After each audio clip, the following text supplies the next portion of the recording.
కరువు విషయంలో BRS BJP బాధ్యతారహితంగా మాట్లాడుతున్నాయన్నారు Kisan Congress జాతీయ ఉపాధ్యక్షులు కోదండరెడ్డి. బీఆర్ఎస్ బీజేపీ సింపతి కోసమే రాజకీయాలు చేస్తున్నాయని విమర్శించారు. కరువు ప్రాంతాలకు కేంద్ర ప్రభుత్వం ఆదుకోవాలన్నారు. జగిత్యాల జిల్లాలో తప్ప రాష్ట్రమంతటా గ్రౌండ్ వాటర్ పడిపోయిందన్నారు. నీటి సమస్యలు రాకుండా ఉండేందుకు అధికారులు చర్యలు తీసుకోవాలని సూచించారు కోదండరెడ్డి. కరువు అనేది దేశంలో అనేక సందర్భాల్లో అనేక సార్లు తీవ్రమైన కరువు వచ్చిన సందర్భాలు ఉన్నాయి.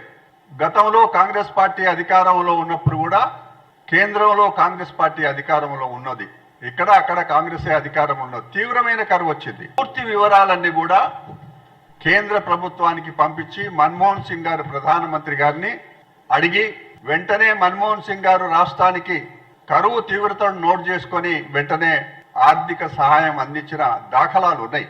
ఇక్కడ కేంద్రంలో బీజేపీ అధికారంలో ఉన్న మంత్రి గారు, రాష్ట్ర బీజేపీ అధ్యక్షులు కిషన్ రెడ్డి గారు కూడా బాధ్యతారహితంగా మాట్లాడుతున్నాడు. అధికారం కోల్పోయినాయని అదే విధంగా మాట్లాడే, ఇప్పటికే అధికారంలో ఉన్న బీజేపీ అట్లనే మాట్లాడితే మీరెవరికి మేలు గురించి మాట్లాడుతున్నారు?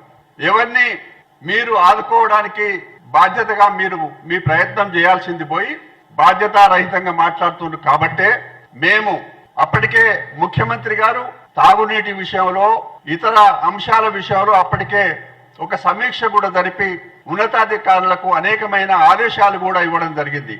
మా బాధ్యతను ఒక పక్కన మేము నిర్వర్తిస్తూ ఉంటే, అదేవిధంగా నిన్నటి వరకు అధికారంలో ఉన్న టీఆర్ఎస్ పార్టీ కూడా, ఈ ఇద్దరు కూడా కష్టకాలం వచ్చినప్పుడు, రాష్ట్రం ఇబ్బందులలో ఉన్నప్పుడు, ప్రజలు తాగునీటికి ఇబ్బంది పడుతున్నప్పుడు, పంటలు ఎండిపోతున్నప్పుడు, ఇట్లాంటి తీవ్రమైన కరువు పరిస్థితులు ఉన్నప్పుడు అన్ని రాజకీయ పార్టీలు కూడా రాజకీయాలకు అతీతంగా కేంద్ర ప్రభుత్వాన్ని అడిగే అధికారం మనకుంది, ఇవ్వాల్సిన బాధ్యత కూడా వాళ్ళది ఉంది.